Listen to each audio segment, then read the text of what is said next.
Guys welcome back to our channel and this video would be on mechanic cloud limited. तो ये stock का कहानी ऐसा है। तो I was very curious about investment. इस स्टॉक ने डिलीवरी में तो मेरा लगभग 10,000 खा लिया था and then it consumed 15,000 of me जब मैं पैनिक करके ट्रेड कर लिया। तो लेवल्स ठीक ही ठाक था, 70 के लेवल्स पे मैंने बाय किया था and it's let down to 48 and then I panic sold it and फिर ट्रेडिंग लगा दिया था फॉर रिकवरी एंड देन मैं सारे पैसे हार गया था। तो that was when I was totally inexperienced. But अगर आप क्यूरियस नहीं हो रिगार्डिंग इन्वेस्टमेंट, अगर आप जनरली पैसा बनाना चाहते हो स्टॉक से, तो आपसे बड़ा गलती कोई कर नहीं रहा है, because the stock is not made for making money. अगर आपको मार्केट नॉलेज चाहिए, आपको ट्रबल कंडीशंस चाहिए जो आपको एक्सपीरियंस करना है, तो ये स्टॉक आप मतलब इसमें कुछ छोटा अमाउंट लगा के आप देख सकते हो कि कैसा price movement at the worst आपको स्टॉक मार्केट दिखाएगा। बट करना ही क्यों है? ना तो ये बहुत ही मतलब it's not gonna increase your returns by 2x, ऐसा कुछ हुआ नहीं है। It has never happened. It has shown a mild recovery जो कि लास्ट अराउंड 6 मंथ्स पहले दिखाया था।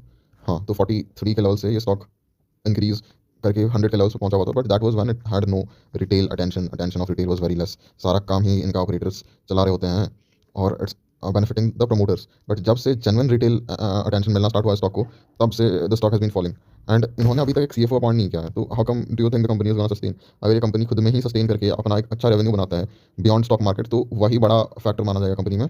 The listed company in itself has no assurance for the customers, no assurance for the buyers कि हम आपको रिटर्न्स बना के देंगे। There is nothing as such. अगर आप पोजीशन होल्ड कर रहे हैं यहाँ पे, आप कॉशियस बन जाएं। बट अगर आपने नहीं बनाया, आप क्लोजली वॉच कर रहे हैं स्टॉक को, तो नया पोजीशन बनाने का सवाल ही नहीं उठता। हम यहाँ पे बाय और सेल का रिकमेंडेशन देते नहीं है, ना ही मैं कुछ बोल रहा हूँ। But I am not even claiming कि the stock would fall further. But अगर ये स्टॉक कुछ आने वाले दिनों में 11 के लेवल्स टच करता हुआ भी दिख जाए अपकमिंग डेज में, तो भी मुझे कोई शॉक नहीं होगा। I won't get a bit shocked at all, because this is how the stock has behaved since ever and this is how it probably would behave ahead. तो कोई शॉक वाली बात नहीं है।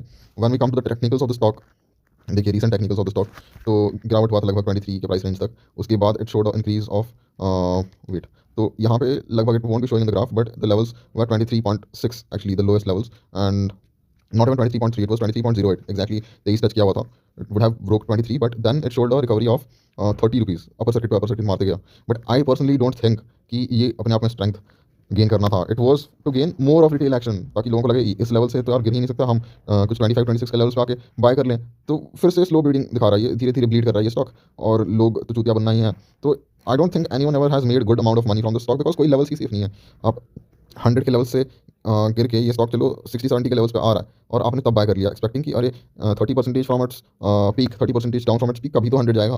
तो आप वो इरादे से बाय कर रहे हो एंड देन स्लो बहुत ही कंट्रोल धीरे धीरे ब्लीड करके 54 के लेवल पे आ जाता है, और फिर एक अचानक रिकवरी दिखा देता है 66 में, making you involve in that stock कि आप सेल ना कर दो। आप 66 के लेवल पे भी सेल नहीं करोगे, अज्यूमिंग कि 54 के लेवल से 66 आया हुआ है कुछ चंद दिनों में, तो यू वुड एक्सपेक्ट 80 के लेवल पे जाए हम शेयर को सेल करेंगे। बट 80 का लेवल कभी टच करेगा ही नहीं। तो वैसे ही सिमिलरली यहाँ 23 तक गिर के इमीडिएटली कुछ दिनों में 30 का लेवल्स शो कर देगा, बट कॉन्स्टेंटली अपर लेवल्स पे रिजेक्ट होते आ रहा है ये स्टॉक। अगर वी मेक डिटेल व्यू, तो देखिए 30 के लेवल से गिर के ये स्टॉक 26 तक फिर से आया हुआ था, फिर 26 से ये stock move to something around 27, और वहाँ से कॉन्स्टेंटली गिरता रहा है। तो it's showing higher lows and lower highs. तो ये तब होता है जब स्टॉक कंट्रोल धीरे धीरे ब्लीड करके खत्म होने वाला होता है। आई एम नॉट क्लेमिंग कि स्टॉक डीलिस्टिंग हो जाएगा, डीलिस्टेड हो जाएगा, but even if it gets delisted, मेरे को कोई like I won't be shocked at all, I won't be surprised at all, because this stock is not meant for stock market. अगर ये अपना अच्छा खासा बिजनेस कर रहा है, जैसे अब देखें इसका सब्सिडरी जो है प्रोविगल, इसको कॉन्ट्रैक्ट्स मिले जा रहे हैं रेलवे से, इंडियन रेलवे से इसको इन टोटल 133 करोड़ मिले हुए हैं कॉन्ट्रैक्ट्स के बेसिस पे, और एनएचआई जो है national highway authority of India,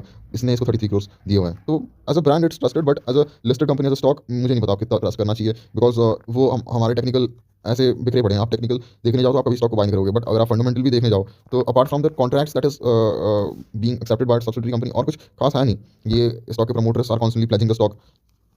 तो क्यों ही प्लेज करेंगे? Obviously some internals are very weak. CFO इसका काफ़ी टाइम से रिजाइन किया हुआ है, CFO has not been appointed again, this is second fundamental error. और जो इसका चेयरमैन है, वो अपना स्टेक कम करते ही जा रहा है, धीरे धीरे कर रहा है। एक पॉइंट पे 60 था, 60% of the stake, then it fell down to 57.8, then it fell down to 55.8। आपके सामने रखा हुआ है stakes of the chairperson of the company. तो सभी इनके प्रमोटर्स तक भी स्टॉक से पीछा छुड़ाना स्टार्ट कर रहे हैं। तो how do you think the stock might generate you money? नहीं हो सकता। And that's it for today's video. I feel अगर आपका इन्वेस्टमेंट नहीं है स्टॉक में, तो आपका पोजीशन बनाने का कोई दुख ही नहीं बनता। आई हैव परचेज बिकॉज मेरे को बार बार क्यूरियोसिटी रहता है कि भाई ये स्टॉक कर क्या रहा है, and that's the reason I have invested. कभी इससे निकल भी जाऊंगा, बट मेरे को इससे रिटर्न्स की उम्मीद तो बिल्कुल नहीं है।